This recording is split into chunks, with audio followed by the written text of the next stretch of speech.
When you hear the word wedding, you might think automatically a lot of work. Yeah, a lot of work. But this morning and the rest of the month, in fact, we are trying to make weddings a little bit easier, or any event for that matter. And Jennifer Hardman joining us live from Morgan Jewelers with a breakdown to make things easier for planning that big day. And again, these can apply to other events that you might be pulling together, Jen. Absolutely. And yeah, I think when people hear wedding, they go, oh my gosh, it's so overwhelming. So if you go to saltlakebride.com, they've got a great list that breaks down everything for you. So Brigham Young's here with me today, and he's going to be telling me all about it. Brigham, how you doing? Great. How are you doing? Good, thanks. So we're hanging out at Morgan Jewelers. We're really excited about the wedding ring giveaway. But once the engagement happens, then the planning process starts. So let's start with, let's say 6 to 12 months out. Where do we start? Sure. Yeah, and that's the stressful time for the bride, so they need to have a roadmap. And basically, the first thing you need to do is set a date.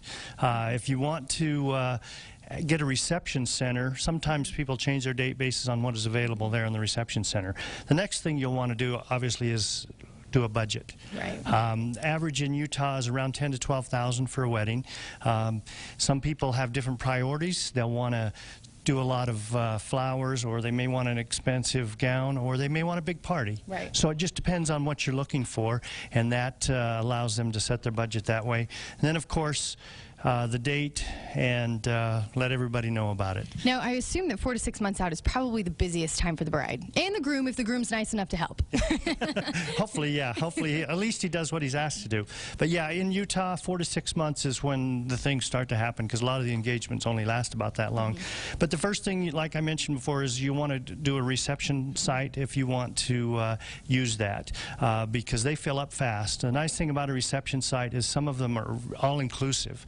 They will do, of course, the venue, food, flowers, cake, everything you need for your wedding. You can basically just go there and they will take care of it for you. DJ and so forth. So. And if not, then you go through and you pick those each on its own and everything. Yeah. So then when we get to the 2 to 3 months out, you know, where do we, we're getting close to it, the nerves start coming. Well, you have to make sure you want to do invitations, because that's one of the big things. You have to pick those out and get those sent out and with enough time so that they can do it. And then the marriage license, that's kind of important, because you can't get married without a license. So you have to do that. A lot of people don't know you only have 30 days to use your license, so don't go get it 6 months before you're married, because you'll have to get another one. And most of the county courthouses, you can just get a license, walk in. You have to be there. There's some documents you need, so check either the website or our book. We have the list of all the information you'll need for that. Perfect. And then this is probably easier said than done, but, you know, getting up to the week out, then the day before and the day of, try to relax. Oh, yeah. If you can. You know what? The night before, set your alarm. Don't forget that. Go to sleep. Yeah. Try to get some sleep. Don't stay up all night worrying about everything.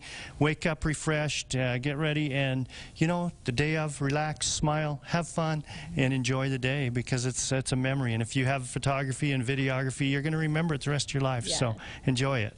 It's your big day. And you can also pick up the books. They're Wedding So Easy, and you've got them at various locations, reception sites, Morgan Jewelers as well. Sure. You can pick this up, but you can also go to saltlakebride.com. It has a whole entire list, a countdown that gives you step-by-step process you need to do in a checklist so that you don't forget anything, because there's a whole lot to remember when you're getting married. There is, yeah, and it's hard to cover it in just a few minutes, but there is so much to do. And but if you get the steps down, then it doesn't need to be stressful, because it's just a checklist, and you get it done as you go. And thanks to Brigham and his team, because they're going to be helping us get through this entire wedding series through the month of February. So we'll be plugging a whole lot of stuff that is all coming from this book. So thank you so much, Brigham. Thank you. Absolutely. We appreciate it. Absolutely. All right, back to you, Scott and Tanya. Yeah, talk about burying the lead, Jen. And she didn't tell us she was interviewing Brigham Young today. I know. We all just were like, what?